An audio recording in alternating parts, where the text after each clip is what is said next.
Hello everyone, आज के episode में एक बार फिर से आपका स्वागत है। तो चलिए शुरुआत कर लेते हैं पिछले अभ्यास प्रश्न से। हमने आपसे पूछा था भारत ड्रोन शक्ति 2023 का आयोजन किस शहर में किया जाएगा। ऑप्शन थे गाजियाबाद, गांधीनगर, ग्वालियर या फिर गुवाहाटी। तो इसका सही उत्तर था ऑप्शन ए, गाजियाबाद। चलिए अब इसका विश्लेषण देखते हैं। भारतीय वायुसेना भारत ड्रोन शक्ति 2023 की सह मेजबानी करने के लिए ड्रोन फेडरेशन ऑफ इंडिया के साथ साझेदारी कर रही है। आपको बता दें कि भारत ड्रोन शक्ति 2023 का आयोजन 25 और 26 सितंबर 2023 को हिंडन, गाजियाबाद में वायुसेना के एयरबेस पर किया जाएगा। इस कार्यक्रम में भारतीय ड्रोन उद्योग अपनी पूरी क्षमता के साथ 50 से अधिक लाइव हवाई प्रदर्शनों की मेजबानी करेगा। इस कार्यक्रम में सर्वेक्षण ड्रोन, कृषि ड्रोन, अग्निशमन ड्रोन, सामरिक निगरानी drone, heavy lift logistics drone, loitering munition system प्रदर्शित होंगे। यह आयोजन वर्ष 2030 तक वैश्विक ड्रोन हब बनने की भारत की प्रतिबद्धता को बढ़ावा देगा। तो इस तरह विकल्प ए सही है। चलिए अब आज के सेशन का पहला सवाल देखते हैं। जीलैंडिया के संबंध में निम्नलिखित कथनों पर विचार कीजिए। पहला कथन, ये लॉरेशिया नामक प्राचीन महाद्वीप का हिस्सा था।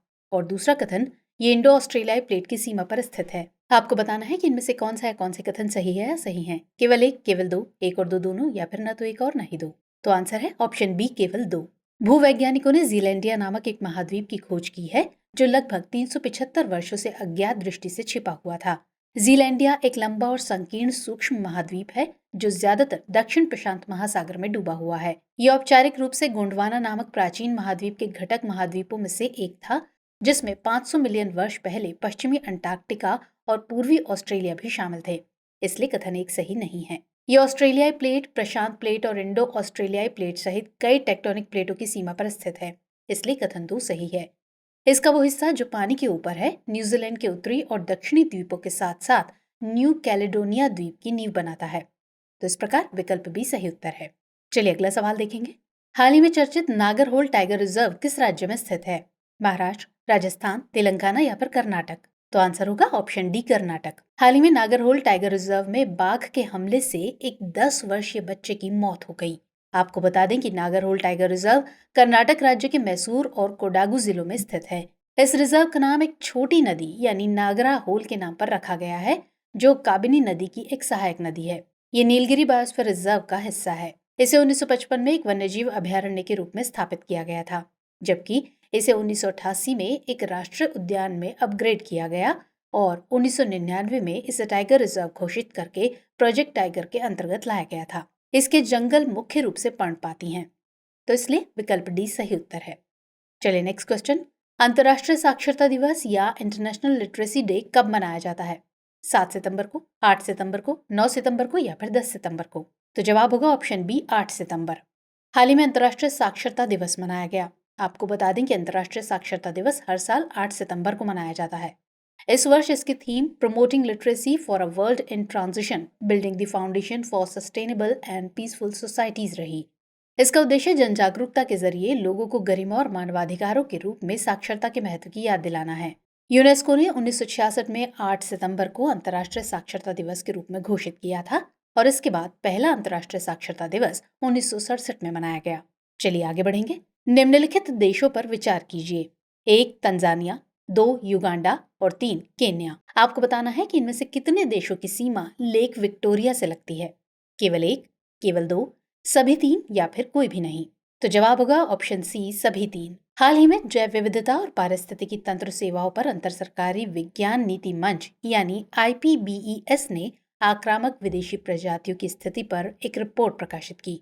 इस रिपोर्ट में बताया गया है कि विक्टोरिया झील में जलकुंभी या पोंटेडेरिया क्रैसिप्स के फैलने से तिलापिया मछली की आबादी प्रभावित हुई है। आपको बता दें कि विक्टोरिया दुनिया की दूसरी सबसे बड़ी मीठे पानी की झील है। ये पूर्वी अफ्रीका में स्थित है, जिसकी सीमा तंजानिया, युगांडा और केन्या से लगती है। इसे केन्या में विक्टोरिया न्यांजा, युगांडा में नलुबाले और तंजानिया में उकेरेवे भी कहा जाता है। ये व्हाइट नील नदी का एक स्रोत है जो उत्तर की ओर बहती है और अंततः सूडान में ब्लू नील से मिलकर नील नदी बनाती है। इसलिए विकल्प सी सही उत्तर है। चलिए अगला प्रश्न देखेंगे। इंडियन ग्रीन बिल्डिंग काउंसिल के संबंध में निम्नलिखित कथनों पर विचार कीजिए। कथन 1, ये ग्रीन रेलवे स्टेशन प्रमाणन प्रदान करता है। और कथन 2, ये भारतीय उद्योग परिसंघ यानी CII के तहत काम करता है। आपको बताना है कि इनमें से कौन सा या कौन से कथन सही है या सही है। केवल एक, केवल दो, एक और दो दोनों, या फिर न तो एक और ना ही दो। तो जवाब है ऑप्शन सी, एक और दो दोनों। हाल ही में विजयवाड़ा रेलवे स्टेशन को इंडियन ग्रीन बिल्डिंग काउंसिल यानी आईजीबीसी द्वारा प्लेटिनम की उच्चतम रेटिंग के साथ ग्रीन रेलवे स्टेशन प्रमाणन से सम्मानित किया गया था, इसलिए कथन एक सही है। आपको बता दें कि इंडियन ग्रीन बिल्डिंग काउंसिल यानी आईजीबीसी भारत की प्रमुख प्रमाणन संस्था है। ये भारतीय उद्योग परिसंघ यानी CII का हिस्सा है, जिसका गठन वर्ष 2001 में किया गया था, इसलिए कथन 2 सही है। ये परिषद सेवाओं की एक विस्तृत श्रृंखला प्रदान करती है, जिसमें नए हरित भवन रेटिंग कार्यक्रम, प्रमाणन सेवाएं और हरित भवन प्रशिक्षण कार्यक्रम विकसित करना शामिल है। ये ग्रीन बिल्डिंग कांग्रेस का भी आयोजन करती है, जो हरित भवनों पर अपना वार्षिक प्रमुख कार्यक्रम है। तो इस प्रकार विकल्प सी सही उत्तर है। चलिए अगला प्रश्न, निम्नलिखित में से कौन ऑटिज्म स्पेक्ट्रम डिसऑर्डर शब्द की सबसे अच्छी व्याख्या या वर्णन करता है? ए, एक प्रकार का न्यूरोलॉजिकल और विकास संबंधी विकार। बी, पौधे की एक बीमारी। सी, शिशु के रक्त में ऑक्सीजन की कमी की स्थिति। या फिर डी, एक प्रकार का कैंसर। तो सही आंसर है ऑप्शन ए, एक प्रकार का न्यूरोलॉजिकल और विकास संबंधी विकार। हाल ही में दिल्ली उच्च न्यायालय ने ऑटिज्म स्पेक्ट्रम डिसऑर्डर या ASD से पीड़ित 2 बच्चों को इलाज के लिए स्टेम सेल थेरेपी से गुजरने की अनुमति दी है। गौरतलब है कि ऑटिज्म स्पेक्ट्रम डिसऑर्डर या ASD एक न्यूरोलॉजिकल और विकासात्मक विकार है, जो लोगों के दूसरों के साथ बातचीत करने, संवाद करने, सीखने और व्यवहार करने के तरीके को प्रभावित करता है। इसे विकासात्मक विकार के रूप में वर्णित किया गया है, क्योंकि इसके लक्षण आमतौर पर जीवन के पहले 2 वर्षों में दिखाई देते हैं। हालांकि ऑटिज्म का निदान किसी भी उम्र में किया जा सकता है। शोध से पता चलता है कि ऑटिस्टिक लोगों में सामान्य आबादी की तुलना में LGBT होने की काफी अधिक संभावना है, इसलिए विकल्प ए सही उत्तर है। चलिए अगला सवाल, पंचप्रयाग के संदर्भ में निम्नलिखित कथनों पर विचार कीजिए। पहला कथन, रुद्रप्रयाग अलकनंदा और मंदाकिनी नदियों का संगम स्थल है। कथन 2, देवप्रयाग भागीरथी और अलकनंदा नदियों का संगम है। और कथन 3, कर्णप्रयाग 2 पवित्र नदियों यानी अलकनंदा और पिंडार का संगम है। आपको बताना है कि इनमें से कितने कथन सही हैं। केवल 1, केवल 2, सभी 3 या फिर कोई भी नहीं। तो जवाब होगा ऑप्शन सी, सभी 3। पंचप्रयाग भारतीय राज्य उत्तराखंड में 5 पवित्र नदी संगमों का एक समूह है। पंचप्रयाग का संस्कृत में अर्थ नदियों के संगम का स्थान है, जिसे प्रयाग पंचाद भी कहा जाता है। ये पंचप्रयाग हैं विष्णुप्रयाग, नंदप्रयाग, कर्णप्रयाग, रुद्रप्रयाग और देवप्रयाग। रुद्रप्रयाग अलकनंदा नदी के पंचप्रयागों में से एक है, जो अलकनंदा और मंदाकिनी नदियों का संगम स्थल है, इसलिए कथन एक सही है। वहीं देवप्रयाग एक महत्वपूर्ण पवित्र संगम है, क्योंकि यहीं पर भागीरथी, अलकनंदा और सरस्वती यानी भूमिगत बहने वाली पौराणिक नदियां मिलती हैं, इसलिए कथन 2 सही है। जबकि कर्णप्रयाग बद्रीनाथ के रास्ते में स्थित है, जो अलकनंदा और पिंडार का संगम स्थल है, इसलिए कथन 3 भी सही है। तो इस प्रकार विकल्प सी सही उत्तर है। चलिए आगे बढ़ेंगे। निम्नलिखित देशों पर विचार कीजिए। 1, पापुआ न्यू गिनी, 2, पूर्वी तिमोर और 3, न्यूजीलैंड। उपरोक्त में से कितने देशों की सीमा इंडोनेशिया से लगती है? ए केवल 1, बी केवल 2, सी सभी 3 या फिर डी कोई भी नहीं। तो इसका आंसर है ऑप्शन बी, केवल 2। बीते दिनों प्रधानमंत्री नरेंद्र मोदी आसियान भारत और पूर्वी एशिया शिखर सम्मेलन में भाग लेने के लिए इंडोनेशिया की यात्रा पर रहे। आपको बता दें कि इंडोनेशिया सबसे बड़ा दक्षिण पूर्व एशियाई राष्ट्र है। ये एक द्वीप समूह है, जिसमें 17,000 अद्वितीय द्वीपों का समूह शामिल है। ये पापुआ न्यू गिनी, पूर्वी तिमोर और मलेशिया के साथ भूमि सीमाएं साझा करता है।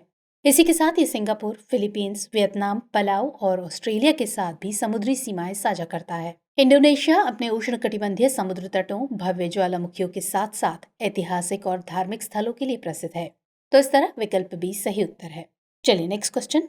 हाल ही में चर्चित भारतीय प्रतिभूति और विनिमय बोर्ड यानी सेबी एक है संवैधानिक निकाय, वैधानिक निकाय, गैर संवैधानिक निकाय या फिर कार्यकारी निकाय? तो जवाब है ऑप्शन बी, वैधानिक निकाय। हाल ही में सेबी ने अपने निवेशक सुरक्षा और शिक्षा कोष यानी IPEF के लिए एक ऑनलाइन भुगतान तंत्र लागू किया है। सेबी या भारतीय प्रतिभूति और विनिमय बोर्ड भारत सरकार का एक वैधानिक निकाय है। इसे 12 अप्रैल 1992 को स्थापित किया गया था। इसे भारतीय निवेश बाजार में पारदर्शिता को बढ़ावा देने के लिए स्थापित किया गया था। इसे भारतीय पूंजी बाजार के कामकाज को विनियमित करने का काम सौंपा गया है। एक नियामक संस्था के रूप में इसका उद्देश्य निवेशकों के हितों की रक्षा के लिए भारत के प्रतिभूति बाजार की निगरानी और विनियमन करना है, इसलिए विकल्प बी सही है। चलिए अब नोट कर लीजिए आज का अभ्यास प्रश्न। प्रकाश प्रदूषण के संबंध में निम्नलिखित कथनों पर विचार कीजिए। पहला कथन, ये एक ऐसी घटना है जिसमें कृत्रिम बिजली के कारण रात में आकाश चमकता है। और दूसरा कथन, हमारे आसपास की LED लाइटें प्रकाश प्रदूषण में योगदान दे रही हैं। आपको बताना है कि इनमें से कौन सा या कौन से कथन सही है या सही है। ऑप्शन है ए केवल 1, बी केवल 2, सी 1 और 2 दोनों, या फिर डी ना तो 1 और ना ही 2? तो सवाल का जवाब कमेंट सेक्शन में जरूर दीजिएगा। मुलाकात होगी अगले एपिसोड में इस क्वेश्चन के आंसर के साथ। तब तक के लिए जय हिंद।